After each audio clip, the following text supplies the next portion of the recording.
Frères et sœurs en Christ et en humanité, que la grâce, la paix et la joie du Seigneur soient toujours avec vous.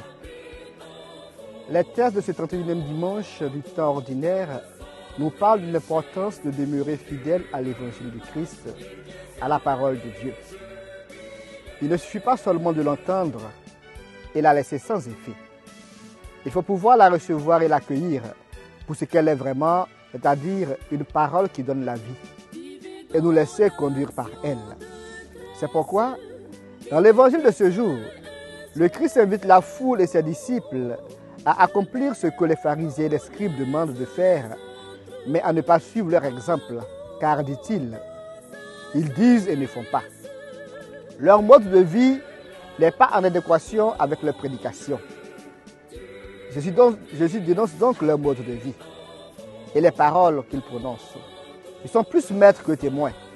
Le maître est celui qui enseigne, qui donne un savoir. Il peut ne pas se sentir concerné par ce qu'il donne comme message.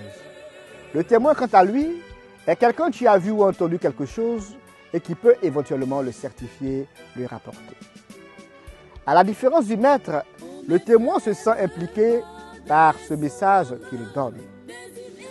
L'attitude des scribes et des pharisiens montre qu'ils ne se laissent pas toucher par la parole qu'ils annoncent. Ils demandent plus d'efforts aux autres, tandis qu'ils ne font que le minimum, sous prétexte qu'ils sont les privilégiés de Dieu. Ils aiment recevoir les honneurs et les privilèges. Ils cherchent à se faire remarquer par tous et partout.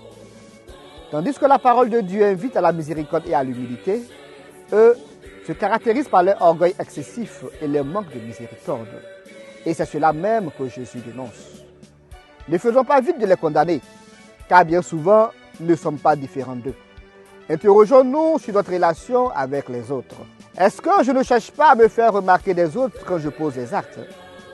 Est-ce que je ne condamne pas les autres, pensant qu'ils ne font jamais assez, me disant qu'ils sont de grands pécheurs, tandis que moi, je me considère comme un faible être qui a besoin de la miséricorde de Dieu?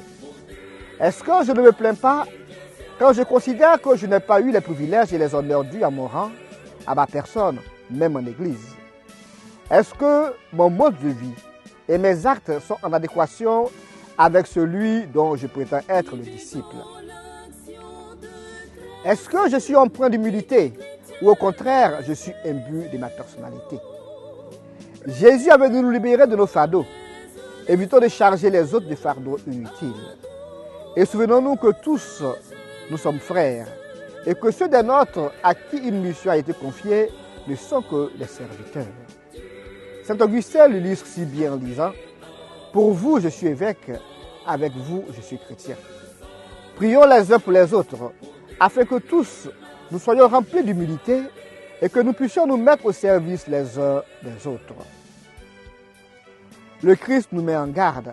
Qui se lèvera sera abaissé, qui s'abaissera sera élevé. Bon dimanche à tous.